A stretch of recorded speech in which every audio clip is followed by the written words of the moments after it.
Okay, अस्सलाम वालेकुम बच्चे। बच्चे, इस लेक्चर में हम लोग डिस्कस करने वाले हैं कैंसर कॉजिंग प्रोटो ऑन्कोजीन्स और ट्यूमर सप्रेसर जीन्स और उनकी म्यूटेशन। तो बेसिकली बच्चे, आपको याद है कि हम लोगों ने कैंसर के हॉलमार्क्स डिस्कस किए थे और उसमें से बच्चे कुछ ऐसी चीज़ें हैं जो कि इम्पोर्टेंट है और मैं चाहता हूँ कि मैं उनको ज़रूर आप लोग को बताऊं कि कैसे होता है। तो बच्चे, एक चीज़ आप लोग ये देखें कि अक्सर प्रॉफ में ये एमसीक्यू आ जाया करता है, और सॉरी बच्चे, ये एमसीक्यू भी आ जाता होता है। Write down Knudson's hypothesis. Knudson's hypothesis बच्चे ये देखें, आपकी स्क्रीन पे विजिबल है, ये लिखा हुआ है नटसन्स का वर्ड। इसके अंदर जो के है तो दैट इज साइलेंट, कनटसन्स नहीं कहना आपने। और इसको बेसिकली हम कहते हैं two hit hypothesis of oncogenesis, या two hit hypothesis of Knudson, या फिर नटसन्स टू हिट हाइपोथेसिस। ये कहता क्या है बच्चे? ये कहता है कि जो कैंसर होता है इसके अंदर म्यूटेशंस कैसे दोनों अलील्स को, आपको पता है कि जो क्रोमोसोम होता है कोई भी, तो उसके ऊपर एक जीन के दो अलील्स मौजूद हो सकते हैं।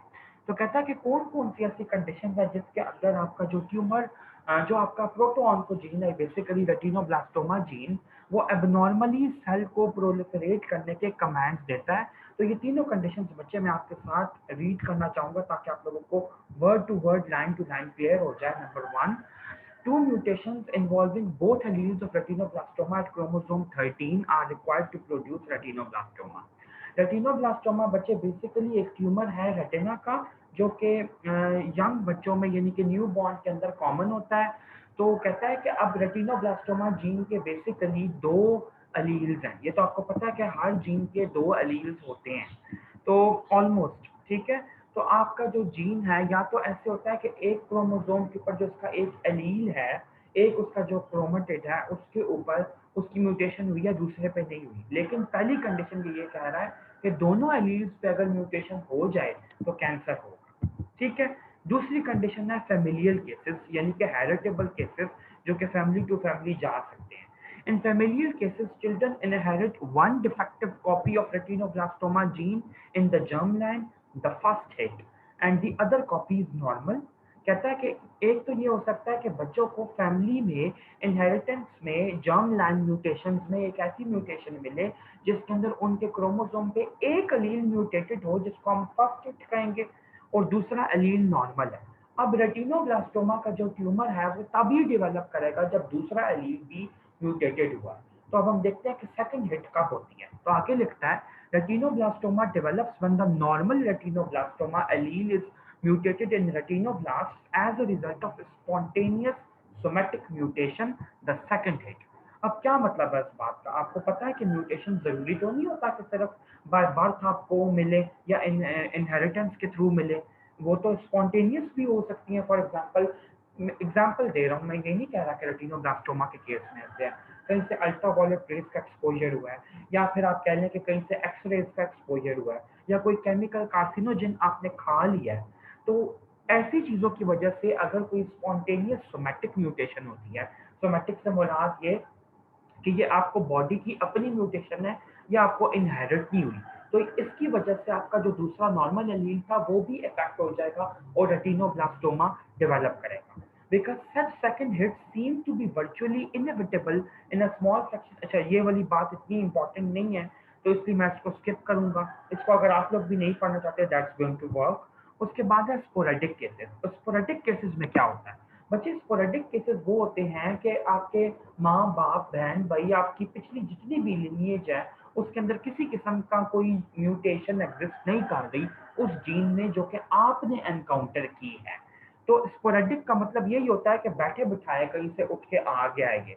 तो in sporadic cases both normal retinoblastoma alleles must undergo somatic mutation in the same retinoblast two hits. The probability of this event is low, explaining why retinoblastoma is an uncommon tumor in the general population, but the end result is the same: a retinal cell that has completely lost RB function and becomes cancerous. ये मैं आपको समझाता हूँ। कहता है कि ऐसा बहुत रेयर होता है कि अगर कि किसी बंदे को रेटिनोब्लास्टोमा बिल्कुल नॉर्मल उसका जीन इनहेरिट हुआ है और अब उसको आगे की तरफ लाइफ में जाके तो उसको कोई उसकी दोनों एलील्स की म्यूटेशन हो जाए। चलो एक की तो हो सकती है, लेकिन दोनों की एक ही वक्त पे ऐसे होना बहुत ही रेयर इवेंट है। तो रेटिनोब्लास्टोमा अगर किसी बंदे को हुआ है, किसी बच्चे में आप एनकाउंटर करते हैं, तो आप उसकी हिस्ट्री फैमिली की ज़रूर लेंगे कि कहीं उसको पहले तो नहीं हुआ। अब ये वाली चीज़ मैंने बेसिकली इसलिए ये टॉपिक बच्चे पहले समझाया है कि किसी भी जीन के आपको 2 एलील्स मिलते हैं और दोनों एलील्स का म्यूटेट होना जो है वो तो एक फाइनल चीज़ है, एक बाइंडिंग कंक्लूजन है कि उस बंदे को कैंसर होगा मोस्ट प्रोबेबली। ठीक है? अगर उसका वो ऐसा जीन इफेक्ट हुआ है जो कि सेल की ग्रोथ को रेगुलेट करता है, लेकिन बाकी बहुत सारे ऐसे जीन्स होते हैं जो कि सेल की ग्रोथ को रेगुलेट नहीं करते, उनके और फंक्शन होते हैं। तो इसका ये मतलब नहीं है कि जो भी जीन इंसान में म्यूटेट होगा तो कैंसर ही होगा, कभी कोई और डिजीजेस भी हो सकती हैं। तो ये मैंने आपको इवेंट समझा दिया। अब बच्चे हम लोग आते हैं बेसिक डिटेल पे, जो कि है आपके सेलेक्टेड प्रोटोऑन्कोजीन्स, जो कि मैं आप लोगों को यहाँ पे आज करवाने लगा हूँ। अच्छा, एक चीज़ बच्चे आप लोगों को यहाँ पे क्लियर करता चलूँ कि डिफरेंट बुक्स के अंदर रेटिनोब्लास्टोमा को प्रोटोऑन्कोजीन की हेडिंग में भी दिया हुआ है, लेकिन रेटिनोब्लास्टोमा जीन जो है वो सेल की प्रोलिफरेशन को तो रेगुलेट करता है, लेकिन इट इज़ नॉट अ प्रोटोऑन्कोजीन। ये बेसिकली एक ट्यूमर सप्रेसर जीन ही है, बिल्कुल TP53 की तरह। लेकिन अगर कहीं मैंने भी बोला है या आपको कहीं बुक में भी मिलता है रेटिनोब्लास्टोमा, तो उसका ये मतलब आपने लेना है कि वो हमेशा ट्यूमर सप्रेसर जीन की ही कैटेगरी में आता है, लेकिन चूंकि वो सेल की प्रोलिफरेशन को इन्हेंस करता है तो इसलिए हम उसको प्रोटोऑन्कोजीन की कैटेगरी में डाल देते हैं, लेकिन वो है नहीं बेसिकली। अब मैं आपको ये बताऊं कि जो ऑन्कोजीन्स हैं, बेसिकली कैंसर कॉजिंग जो जीन्स बन सकते हैं, उनकी बेसिकली 5 कैटेगरीज हैं। कौन कौन सी, एक एक मैं आपको यहाँ पे बताता हूँ। सबसे पहले हैं आपके ग्रोथ फैक्टर्स, जिनकी म्यूटेशन हो सकती है। फिर है ग्रोथ फैक्टर की रिसेप्टर्स, जिन पे वो जाके लगते हैं। तीसरा है प्रोटीन्स इन्वॉल्व इन सिग्नलिंग, कौन कौन सी प्रोटीन्स हैं, जो मैंने अभी आपको पिछले लेक्चर में भी बताई थी। फिर है न्यूक्लियस की रेगुलेटरी प्रोटीन्स और सेल साइकिल रेगुलेटर। तो ये आप लोगों को इसमें से हर हेडिंग में से मैं जो बहुत इंपॉर्टेंट वाला होगा वो पहले करवाऊंगा और बाद में आप किसी पे जाएंगे। तो कहता है कि ग्रोथ फैक्टर में आता है PDGF बीटा, यानी कि platelet derived growth factor beta, fibroblast growth factor, transforming growth factor, और इस ये जो HGF है इसको हेपेटोसाइट ग्रोथ फैक्टर भी कहते हैं और स्कैटर फैक्टर भी कहते हैं। अब मैं जो आपको यहाँ पे लाजमी याद करवाना चाहता हूँ, उसके अंदर सबसे पहले तो एक आप लोग करेंगे TGF। ठीक है, TGF जो होता है वो ब्रेन के कैंसर में, एस्ट्रोसाइटोमास में, बिनाइन जो ट्यूमर्स होते हैं ग्लाया के, उसमें इंपॉर्टेंट है। और फाइब्रोब्लास्ट ग्रोथ फैक्टर का FGF3 जो होता है, ये गैस्ट्रिक कैंसर में और ब्लैडर कैंसर में बहुत इंपॉर्टेंट है। तो ये आप लोग को एक एक दो दो एग्जाम्पल हर एक में से आनी चाहिए। आपको प्रॉफ में ये क्वेश्चन भी आ सकता है कि क्लासीफाई ऑन्कोजीन। तो 5 नंबर का अगर क्वेश्चन आए तो वो तो बहुत मुश्किल हो जाएगा अगर आपको हेडिंग्स नहीं याद तो फिर इसलिए एक एक हेडिंग और हर एक में से एक एक दो दो एग्जाम्पल जो मोस्ट इंपॉर्टेंट है वो करवा रहा हूँ। MCQ भी कवर हो जाएगा उससे इंशाल्लाह, और SCQ भी। ग्रोथ फैक्टर रिसेप्टर्स के अंदर आपका आता है एपिडर्मल ग्रोथ फैक्टर रिसेप्टर, जो कि नोटोरियस है ब्रेस्ट के कार्सिनोमा के लिए। याद रखना है आपने ये हमेशा, बहुत बहुत बहुत इंपॉर्टेंट है ये। उसके बाद आपका है receptor for neurotrophic factors. Neurotrophic factors से बच्चे मुराद बेसिकली ये है कि आपका नर्व की ग्रोथ के लिए होते हैं, लेकिन उसके अंदर हम स्पेसिफिकली नहीं जाते कि कौन कौन से हैं। नॉर एपिनेफ्रीन भी हो सकता है, एपिनेफ्रीन भी हो सकता है, सेरोटोनिन भी हो सकता है, बीच में कुछ पैंक्रियास की पॉलीपेप्टाइड्स भी हैं। तो ये एक इसका जो प्रोटोऑन्कोजीन है वो है रेट ऑन्कोजीन। ठीक है, RET। और ये बहुत ही नोटोरियस किस्म का जीन है जो कि म्यूटेटेड होता है मल्टी कार्सी थायराइड का कार्सिनोमा में। ठीक है, थायराइड का जो कैंसर होता है। लेकिन याद रखना है, फाइनल ईयर की सर्जरी में भी MCQ आता है कि आपका रेट ऑन्कोजीन जो होता है वो किस कैंसर में म्यूटेट होता है। तो आपको बहुत सारी कंफ्यूजिंग ऑप्शन दी होती हैं, पेपिलरी कार्सिनोमा थायराइड का, मेडलरी कार्सिनोमा थायराइड का। अगर मेडलरी दिया तो आपको ये ऑप्शन दी जा सकती है फेमिलियल मेडलरी या स्पोरेटिक मेडलरी। तो आपने याद रखना है कि फेमिलियल मेडलरी थायराइड कार्सिनोमा के अंदर रेट ऑन्कोजीन की म्यूटेशन होती है। ये आप लोग दो याद कर लें। अच्छा, उसके बाद बच्चे अगर आप लोग नीचे आए तो प्रोटीन्स कौन कौन सी इन्वॉल्व हैं म्यूटेशंस करवाने में, तो इसके अंदर टॉप लिस्ट पे जो आती हैं बच्चे वो है कि, अच्छा अब आप लोग देखें बच्चे, जो मैंने आपको बताई थी कि राउस सार्कोमा वायरस से रिलेटेड जो आपकी रास प्रोटीन्स होती हैं वो सेल साइकिल को, सेल की ग्रोथ को रेगुलेट करती हैं। तो देखिए रास 3 टाइप की है, के रास, एच रास, एन रास, ठीक है। तो आपको कम से कम ये पता होना चाहिए कि रास की 3 इंपॉर्टेंट टाइप्स ह्यूमन बीइंग्स में हम स्टडी करते हैं। दूसरी चीज आपको ये पता होनी चाहिए कि जो के रैस होती है ये कोलोनिक कैंसर में इन्वॉल्व होती है। जो आपकी एच रैस होती है वो ब्लैडर कैंसर में इन्वॉल्व होती है, ठीक है। उसके बाद बच्चे आप ये देखें कि बी रैफ, ये बी रैफ एक प्रोटीन है जो कि रास के सिग्नल ट्रांसक्रिप्शन में इन्वॉल्व है, और ये अलग से प्रोटीन है जिसका मेलानोमा में बहुत इंपॉर्टेंट रोल है। तो ये आप लोगों ने लाजमी याद रखनी है। और एक नीचे आऊं तो एक और बता दूं, इनमें आप लोगों को दो दो तीन तीन बता रहा हूँ, आप लोगों को जो अच्छी लगती है, जो इजीली याद होती है, आप लोग वो याद कीजिए। जैक स्टैट पाथवे आप लोगों ने बायोकेम में पढ़ा है, तो जैक 2 की म्यूटेशन अगर हो तो माइलोप्रोलिफरेटिव डिसऑर्डर्स होते हैं। माइलोप्रोलिफरेटिव डिसऑर्डर्स तो बहुत सी तरह के हैं, लेकिन मैं आपको दो तीन के नाम ले देता हूँ ताकि आप लोगों को याद हो। एक है पोलीसाइथीमिया रूब्रा वेरा, एक है आपका क्रॉनिक माइलॉइड ल्यूकीमिया, ठीक है। इसके अलावा बच्चे आपका आ जाता है एसेंशियल थ्रोम्बोसाइटोसिस। तो इनमें से आपको जो भी एक दो याद होते हैं वो आप याद कर लें। न्यूक्लियर रेगुलेटरी प्रोटीन में मैंने अभी आपको बताया कि मिक्स जो प्रोटीन होती है MYC, पिछले लेक्चर में भी बताया था, तो उसके अंदर बर्केट लिम्फोमा ये करवाती है अगर इसकी म्यूटेशन हो, and it is a very very very very important oncogene जिसके ऊपर हमने रिसर्च स्टडीज भी बहुत ज्यादा की हैं। सेल साइकिल रेगुलेटर्स हैं, तो CD4 में बस आप लोग याद रख लें कि मेलानोमा इसकी वजह से हो सकता है, ठीक है। हर इस टेबल में से मैंने आपको इंपॉर्टेंट इंपॉर्टेंट एमसीक्यूज बता दिए, इन्हीं में से एमसीक्यू आना है, इन्हीं में से अगर एमसीक्यू आया तो आएगा, वरना जरूरी नहीं है कि आए। अच्छा, अब आप ये देखें बच्चे, हमारे सेंटअप के अंदर पूरे का पूरा ये एमसीक्यू आ चुका हुआ है कि जो मिक्स प्रोटीन होती है इसके इंपॉर्टेंट रोल्स को हाईलाइट कीजिए। तो बच्चे मिक्स जो प्रोटीन है इसके मैं आप लोग को रोल यहाँ पे खुद ही समराइज करके बता देता हूँ, काइंडली यहाँ पे जरा और कीजिएगा। सबसे पहली बात कि MYC activates the expression of many genes that are involved in cell growth, ये इसका पहला इंपॉर्टेंट रोल है। ये जो इसके सब रोल्स लिखे हुए हैं पहले हम इसको डिस्कस नहीं करते, पहले मेन रोल देखते हैं। पहली बात यह कि ये बहुत से ऐसे जीन्स को रेगुलेट करती है जो कि सेल ग्रोथ में इन्वॉल्व है। दूसरा, मिक जो होता है ये अप रेगुलेट करता है एक्सप्रेशन ऑफ टीलोमेरेज को। आपको पता है कि टीलोमेरेज वो एंजाइम है बेसिकली जो कि टीलोमेयर फॉर्मेशन करवाता है, और टीलोमेयर जैसे जैसे आपके ह्यूमन बींग्स के नॉर्मल जो बॉडी के सेल्स होते हैं उसमें telomere with passing time, with progression of time छोटे होते जाते हैं टीलोमेयर, तो उनकी डिग्रेडेशन होती जाती है और सेल जो होता है वो सेनिलिटी की तरफ, ओल्ड एज की तरफ प्रोग्रेस करता है। लेकिन आप ये देखें कि अगर किसी ह्यूमन बीइंग में अल्लाह ना करे टीलोमेरेज एंजाइम मौजूद है जो कि टीलोमेयर को कम ही नहीं होने दे रहा, और टीलोमेरेज जो उसको सिंथेसाइज कर रहा है टीलोमेयर को, तो वो सेल जो है वो तो कभी सेनाइल होगा ही नहीं, वो तो ओल्ड होगा ही नहीं, वो तो इमॉर्टल हो जाएगा। तो मिक जीन जो होता है वो टीलोमेरेज को अप रेगुलेट करता है जब वो म्यूटेटेड बेसिकली जब हो जाए तो। इसके अलावा तीसरा इंपॉर्टेंट फंक्शन ये है कि मिक जो है is a one of a handful of transcription factors that can act together to reprogram somatic cells into pluripotent stem cells। अब आप ये देखें कि मिक्स जो जीन होता है इसकी वजह से, फॉर एग्जांपल मैं कहता हूँ कि मेरी स्किन का एपिडर्मल सेल है, लेकिन अब वो इतना ज़्यादा उसके पास एबिलिटी आ गई है कि वो लिवर के सेल में भी ट्रांसफॉर्म कर सकता है, वो जीआईटी के सेल्स में भी, एपिथेलियल सेल्स में भी ट्रांसफॉर्म कर सकता है, वो मसल के सेल में भी ट्रांसफॉर्म कर सकता है। तो आप ये देखें कि मिक्स जीन जो होता है वो सेल्स की रीप्रोग्रामिंग करवाता है इनटू प्यूरिपोटेंट फॉर्म, ताकि वो डिफरेंट वेराइटीज में डिफ्रेंशिएट होने की एबिलिटी रखें। तो ये तीन इंपॉर्टेंट फंक्शंस जो है आपको लाजमी आने चाहिए मिक के।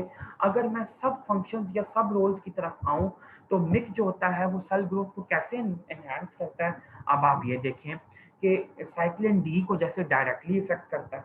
दूसरा ये देखें कि ये अप रेगुलेट करवाता है राइबोसोमल आरएनए का एक्सप्रेशन और उसकी प्रोसेसिंग, जिसकी वजह से राइबोसोम ज्यादा उनकी ग्रोथ एनहांस होती है, उनकी प्रोडक्शन ज्यादा होती है और प्रोटीन सिंथेसिस एनहांस होता है।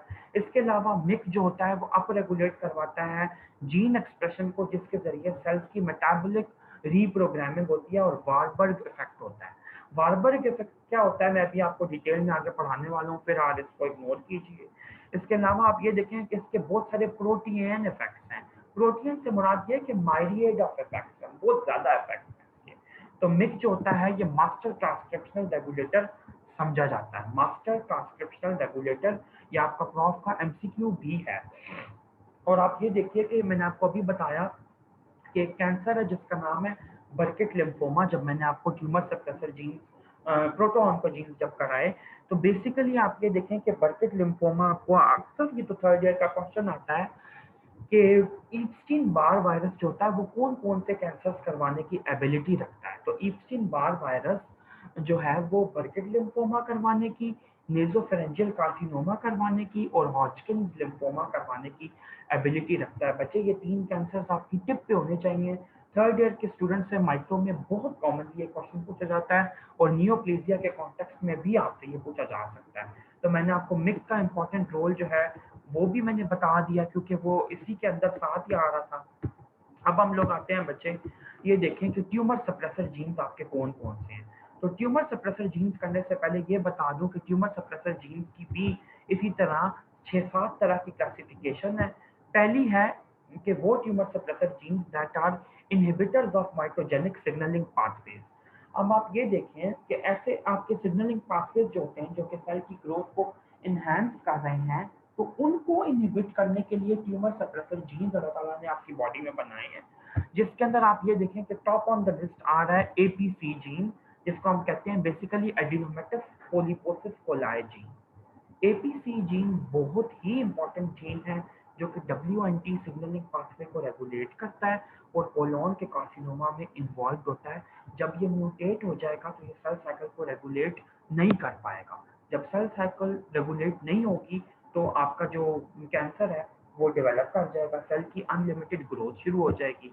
इसी तरह बच्चे आप ये देखेंगे आपको फोर्थ ईयर में भी काम आना है, तो अभी समझ लें कि दो आपके जीन्स हैं न्यूरोफाइब्रो, एक है न्यूरोफाइब्रोमेटोसिस, एक डिजीज है, ठीक है।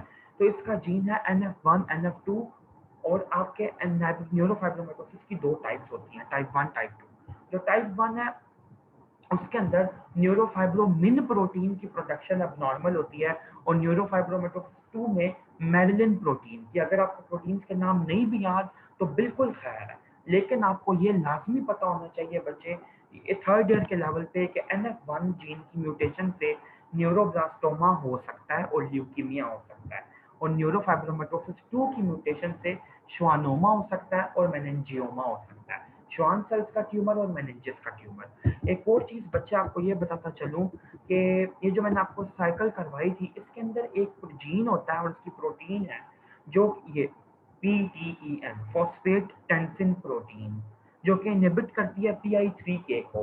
तो बेसिकली ये जिस जिस जगह पे आपको इनहिबिटर्स नजर आ रहे हैं ना, ये बेसिकली ट्यूमर सप्रेसर जीन्स हैं जो कि ट्यूमर को ग्रो नहीं करने देते। अगर इनकी म्यूटेशन होने लग जाए तो ट्यूमर डेवलप कर जाए। तो आप ये देखें यहाँ पे कि फॉस्फेट एंड टेंसिन होमोलॉग PTEN जो है इसकी म्यूटेशन अगर होगी तो आपको डिफरेंट वैरायटी के कार्सिनोमास और कैंसर हो सकते हैं, ठीक है। और इसके साथ एसोसिएटेड है बच्चे एक सिंड्रोम जिसको हम कहते हैं काउडिन सिंड्रोम। और काउडिन सिंड्रोम के अंदर स्किन की, GIT की और CNS की टिपिकल इन्वॉल्वमेंट होती है ब्रेस्ट की, और इसकी अगर आपको नहीं भी याद तो खैर है।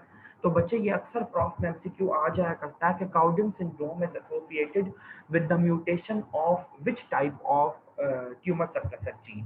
तो आपको ऑप्शन दी जाए PTEN, PTCH, NF2, NF1, तो आपने कहना है PTEN। इसी तरह दूसरा MCQ आता है गॉर्लिन सिंड्रोम, जिसके अंदर आपको स्किन का कार्सिनोमा और ब्रेन में मेडल्ला का मेडल्लोब्लास्टोमा छोटे बच्चों में मिलता है। तो इसके अंदर आ सकता है कि Gorlin syndrome is a mutation of which gene, NF1, NF2, PTCH या PTEN। तो PTCH का पूरा नाम होता है पैच्ड, ठीक है, पार्ट नहीं पैच्ड, प्रोटीन का नेम है, इसकी वजह से ये हो सकता है। इसके अलावा मैंने अभी बताया श्वानोमा और मेनिंजियोमा और बेसिकली एक्रोस्टिक श्वानोमा। एक बात याद रखिएगा कि न्यूरोफाइब्रोमेटोसिस 2 के अंदर हमेशा जो प्रीडोमिनेंट इन्वॉल्वमेंट होती है वो होती है cranial nerve number 8, vestibulo cochlear nerve. ठीक हो गया। तो बच्चे ये मैंने आपको सारे इंपॉर्टेंट एमसीक्यूज इस टेबल में से अभी बताए हैं, और भी बताता हूँ, तो इनको आप आम ना समझिएगा, ये प्रॉफ में आते रहते हैं इसीलिए मैंने आपको करने का कहा। अब देखें कि सेल साइकिल की प्रोग्रेशन को रोकने के लिए रेटिनोब्लास्टोमा है, ठीक है। सबसे पहली बात ये बता दूं जो अभी बताई भी थी कि रेटिनोब्लास्टोमा G1 से S की ट्रांजिशन को रोकता है नॉर्मली। अगर ये म्यूटेट हो जाए तो रेटिनोब्लास्टोमा और इवन कोलोन का कैंसर भी हो सकता है। एक और बात आपने याद रखनी है, ये एमसीक्यू तो कौन सा ऐसा क्रॉप है जिसमें ये एमसीक्यू नहीं आया कि which one of the following is known as governor of cellular proliferation. Cell की प्रोलिफरेशन को गवर्न करने वाली प्रोटीन और जीन कौन सी है? तो आपने आंखें बंद करके टिक करना है रेटिनोब्लास्टोमा जीन और रेटिनोब्लास्टोमा प्रोटीन। और अगर आपको ये आता है विच one of the following is the guardian of genome, ऐसा कौन सा आपका जीन है या प्रोटीन है जो कि सेल के डीएनए की न्यूक्लियर मटेरियल की प्रोटेक्शन करती है, तो दैट इज बेसिकली TP53 या TP53 जीन है और P53 प्रोटीन है। अगर आप लोग किसी जगह पर लिख के आते हैं TP53 प्रोटीन तो उस पर आपको 0 नंबर मिलेगा। TP53 तो भाई जीन का नाम है, प्रोटीन का नाम P53 है, ठीक है। उसके बाद बच्चे आप लोग ये देखें कि inhibitors of pro growth programs of metabolism and angiogenesis, कि आपके कुछ जीन्स ऐसे होते हैं जो कि एंजियोजेनेसिस के और मेटाबॉलिज्म को एनहांस करने वाले जीन्स के इनहिबिटर होते हैं। तो उसमें आपको एक दो लाजमी आने चाहिए। एक है वॉन हिपल लिंटॉफ प्रोटीन, ये वाली VHL बहुत कॉमन है, आप लोगों ने फोर्थ ईयर में पढ़ना है कि रीनल सेल कार्सिनोमा इसकी वजह से होता है अगर ये म्यूटेट कर जाए। दूसरी आपकी है STK1 सीरीन थ्रियोनिन काइनेज 11, जो कि बेसिकली म्यूटेट हो जाता है प्यूर्स जगर सिंड्रोम में। प्यूर्स जगर जिसके अंदर GIT में आपकी एपिथेलिया के डिफरेंट पॉलिप्स बने होते हैं, ठीक है। पॉलिप्स होते हैं बच्चे बेसिकली म्यूकोजल आउटग्रोथ को कहते हैं हम लोग। तो ये दो अगर आप इनसे कोई एक भी कर लें बिल्कुल इनफ होगा। उसके बाद आप देखें बच्चे, मैं आप लोगों पे बहुत ज़्यादा प्रेशर नहीं डालना चाह रहा क्योंकि प्रेशर लेने वाला भी आपका टाइम मतलब इतने ज़्यादा जीन्स वाला है नहीं, वो बेसिकली फोर्थ ईयर का है। लेकिन जो इंपॉर्टेंट बता रहा हूँ वो लाजमी कीजिएगा, वरना मेरे पढ़ाने का आप लोगों को कुछ फ़ायदा नहीं होगा अगर आप लोग बात ही सुनेंगे। दूसरा है बच्चे आपका ई कैथेरिन प्रोटीन जो होती है उसका जीन है CDH1, और ये बेसिकली लोब्यूलर ब्रेस्ट कार्सिनोमा में एब्सेंट होता है और गैस्ट्रिक कार्सिनोमा में भी। आप बेशक ब्रेस्ट का लें, ब्रेस्ट के सबसे ज़्यादा इंपॉर्टेंट है। TP53 बच्चे बेसिकली जिसको मैंने कहा कि गार्डियन ऑफ जीनोम है, कॉमन MCQ आता है। और बच्चे ये वो वाहिद जीन है कि अगर ये म्यूटेट कर जाए तो किसी भी किस्म का ट्यूमर आपको अल्लाह ना करे उस बंदे को हो सकता है, चाहे वो स्किन का हो, ब्रेस्ट का हो, लंग का हो, कोलोन का हो। ये इतना इंपॉर्टेंट जीन है और इसकी इतनी इंपॉर्टेंट प्रोटीन है। आप ये देखें, ये MCQ आपने हमेशा याद रखना है कि अगर एक बंदे को ली फ्रॉम मैनी सिंड्रोम हुआ है तो उसके अंदर TP53 एब्सेंट होगा।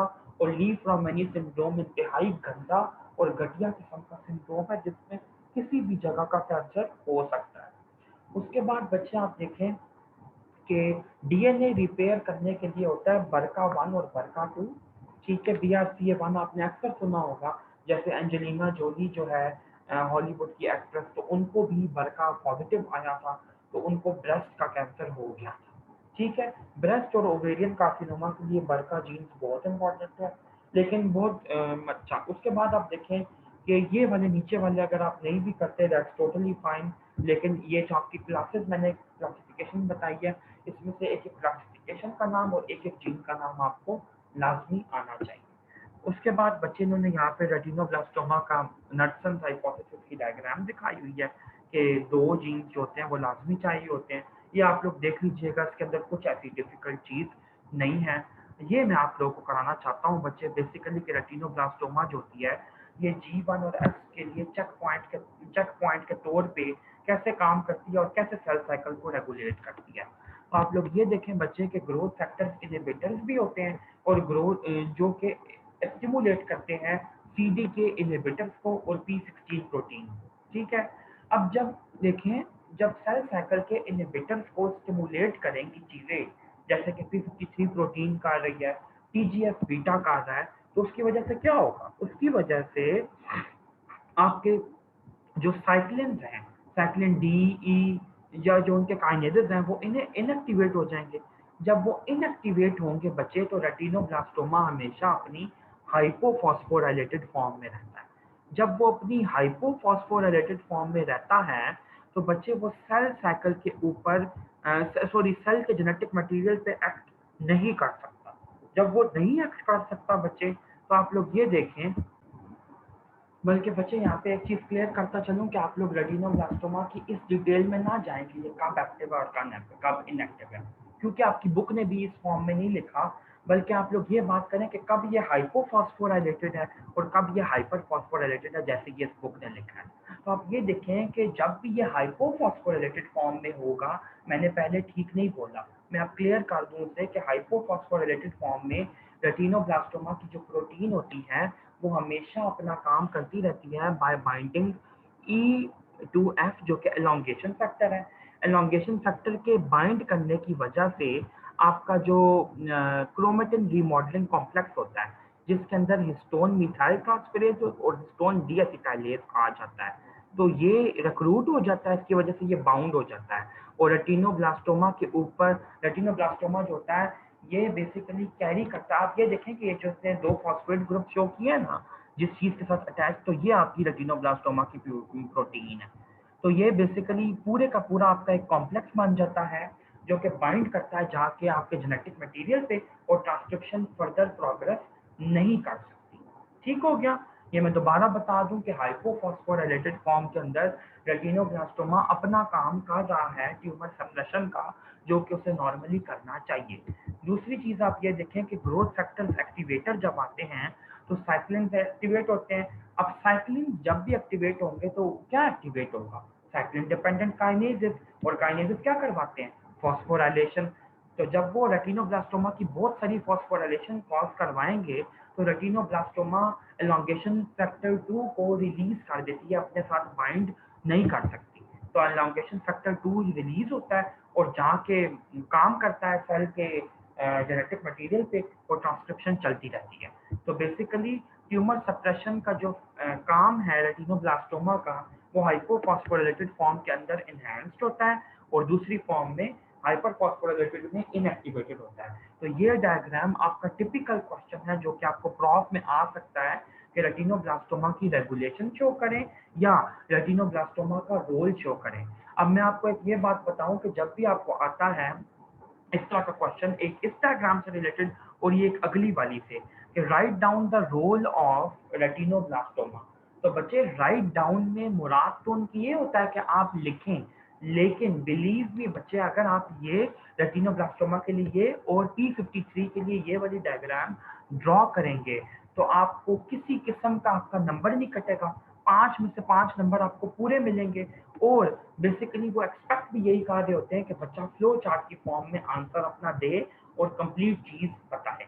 तो बच्चे आपको जब भी पैथोजेनेसिस पूछा जाए, रोल पूछा जाए रेटिनोब्लास्टोमा का या TP53 जीन का और फिर उसकी प्रोटीन P53 का, तो आपने ये दो डायग्राम्स ड्रॉ करनी है।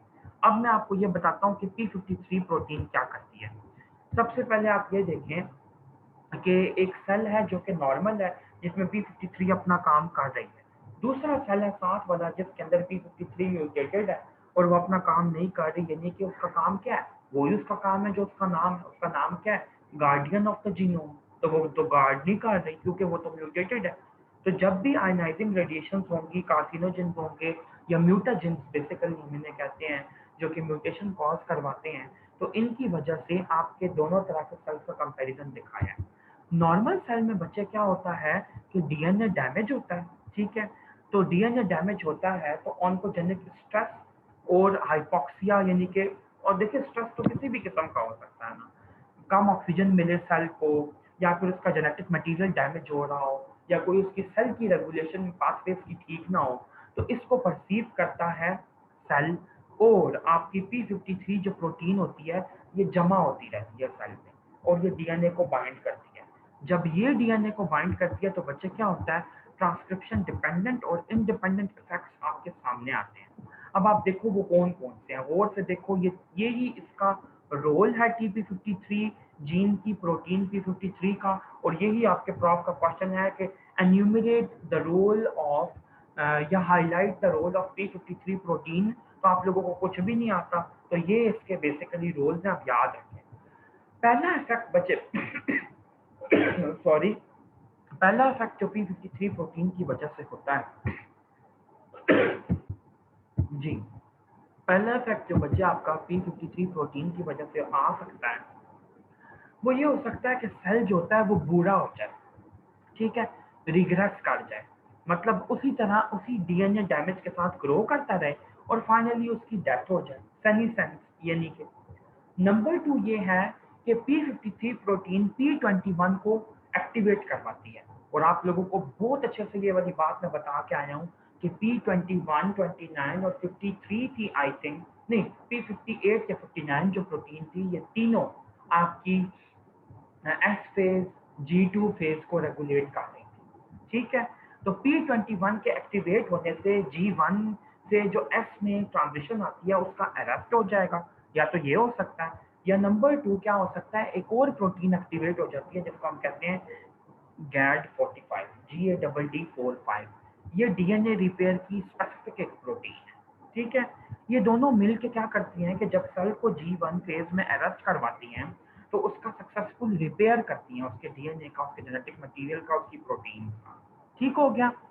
और चौथा इफेक्ट बच्चे ये आ सकता है कि अगर सेल में इतना ज्यादा डैमेज हो गया है कि वो कुछ दिन नहीं चल सकता, यानी कि वो सेमीसेंस वाली स्टेज में नहीं जा सकता, तो फिर P53 protein direct box protein को एक्टिवेट करती है। और आपको पता होगा, आपने सेल के चैप्टर में पढ़ा है कि अपोप्टोसिस की डिफरेंट तरह की प्रोटीन होती हैं, जिन्हें हम कहते हैं anti apoptotic protein, pro apoptotic protein, और साथ ही साथ आपकी होती हैं बच्चे सेंसर प्रोटीन, ठीक है। सेंसर प्रोटीन्स में आ जाती हैं बिड, पूमा, और एंटी अपोप्टोटिक के अंदर आ जाती हैं BCL2 वगैरह, if I am not wrong, बच्चे चेक कर लीजिएगा एक दफा। और प्रो अपोप्टोटिक में आ जाती हैं बैक्स और बैक। तो बैक्स प्रोटीन के एक्टिवेट होने, बैक्स जीन के एक्टिवेट होने से बैक्स प्रोटीन प्रोड्यूस होगी जो कि सेल का खामोशी से अपोप्टोसिस करा देगी, ठीक है। ये नॉर्मल सेल के अंदर P53 के सारे फंक्शन थे। अब आप ये देखो बच्चे कि जो सेल इफेक्ट हुआ है उसमें तो P53 काम ही नहीं कर रहा, जिसके अंदर म्यूटेशन है, तो डीएनए डैमेज होगा। P53 डिपेंडेंट जो ये जीन्स मैंने आपको बताए थे, P21 बैक्स और GAD45, ये एक्टिवेट नहीं होंगे, तो सेल साइकिल के अंदर अरेस्ट नहीं होगा, सेल डीएनए का रिपेयर नहीं होगा, सेल की सेनीसेंस नहीं होंगी। सेल सेनीसेंस हो तो सेल मरे ना, लेकिन सेनीसेंस हो ही नहीं रही, तो म्यूटेंट सेल्स डेवलप करेंगे, उनके अंदर म्यूटेशंस ऐड ऑन करती जाएंगी, करती जाएंगी, करती जाएंगी, और मैलिग्नेंट ट्यूमर डेवलप हो जाएगा। ये है P53 प्रोटीन का रोल, इसको आपने हाईलाइट करना है बाय ड्राइंग अ डायग्राम, ठीक है।